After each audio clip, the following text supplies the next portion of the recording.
भारत में corona virus case 74 lakh पार हो गए हैं और अब देश में कुल संक्रमण के मामले 74,32,680 हैं।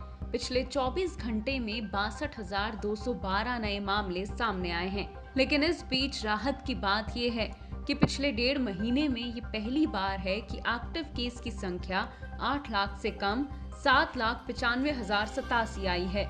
बीते 9 दिनों से लगातार एक्टिव केस की संख्या 9 लाख से कम आ रही है। इस संक्रमण से ठीक होने वाले मरीजों की संख्या बढ़ने से सक्रिय मामलों की संख्या कम हो रही है। पिछले 24 घंटे में 70,816 लोग इस संक्रमण से ठीक हुए हैं, जिसके बाद अब तक देश में 65,24,596 मरीज इस संक्रमण को मात दे चुके हैं। साथ ही रिकवरी रेट भी लगातार बढ़कर 87.78% हो गया है। कोविड-19 से हुई मौतों की बात करें तो पिछले 24 घंटे में 837 मौतों के साथ अब तक 1,12,998 लोग इस महामारी से अपनी जान गंवा चुके हैं। देश में कोविड-19 के मामलों की संख्या 7 अगस्त को 20 लाख पार हो गई थी, 23 अगस्त को 30 लाख, 5 सितंबर को 40 लाख, 16 सितंबर को 50 लाख और 28 सितंबर को 70 लाख पार हो गई थी। ICMR के मुताबिक 16 अक्टूबर को 9,99,090 सैंपल्स की जांच हुई और अब तक देश में 9,32,54,017 सैंपल्स की जांच हो चुकी है। 62,212 आए नए मामलों का 79% केवल 10 राज्यों और केंद्र शासित राज्यों में है। इनमें से महाराष्ट्र में अब भी सबसे ज्यादा मामले सामने आ रहे हैं। इसके बाद कर्नाटक में हर दिन 11,000 और केरल में 7,000 नए मामले सामने आ रहे हैं। लेकिन भारत में संक्रमण से प्रभावित 5 राज्यों में इसके आंकड़े बढ़ते जा रहे हैं। महाराष्ट्र में कुल 15,76,062 केस हैं। आंध्र प्रदेश में 7,75,470, कर्नाटक में 7,51,390 केस हैं।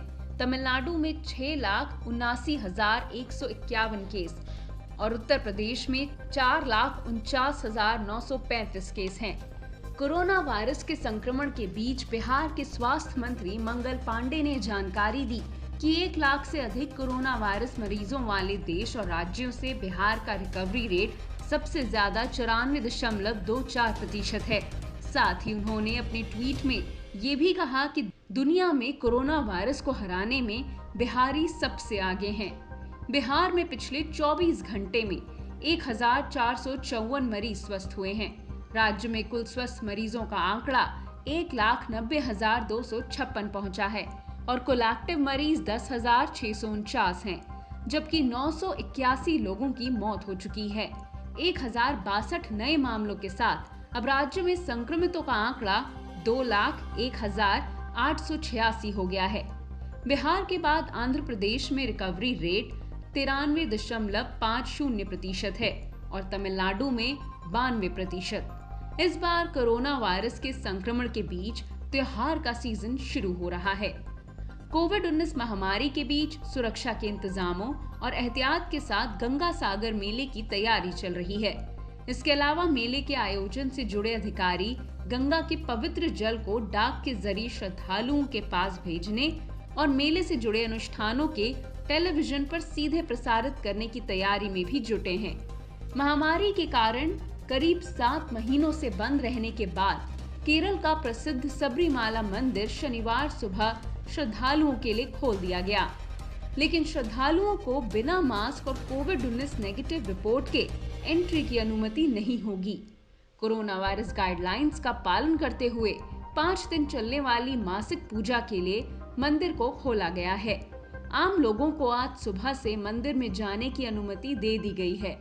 शनिवार को सबरीमाला मंदिर में दर्शन के लिए डिजिटल प्रणाली के माध्यम से 246 लोगों ने बुकिंग की है। हर दिन केवल 250 लोगों को मंदिर जाने की अनुमति होगी। दूसरी ओर आज से शुरू 9 दिवसीय नवरात्रि के लिए असम की राजधानी गुवाहाटी के प्रसिद्ध कामाख्या मंदिर में श्रद्धालुओं ने कोविड-19 प्रोटोकॉल का पालन करते हुए दर्शन किए। शारदीय नवरात्रि के पहले दिन वैष्णो देवी मंदिर को भव्य रूप से सजाया गया, जहां कोविड-19 प्रोटोकॉल का पालन करते हुए भक्तजनों ने माता के दर्शन किए। कोरोना महामारी को देखते हुए देश के बड़े धार्मिक स्थलों को बंद किया गया था और अब अनलॉक में धीरे धीरे धार्मिक स्थलों को फिर से खोला जा रहा है। वहीं संक्रमण से अब तक दुनिया में 3,93,78,961 लोग प्रभावित हैं। 10,99,586 लोगों की मौत हो चुकी है। सबसे प्रभावित देश अमेरिका में इसकी संख्या 80,50,385 हो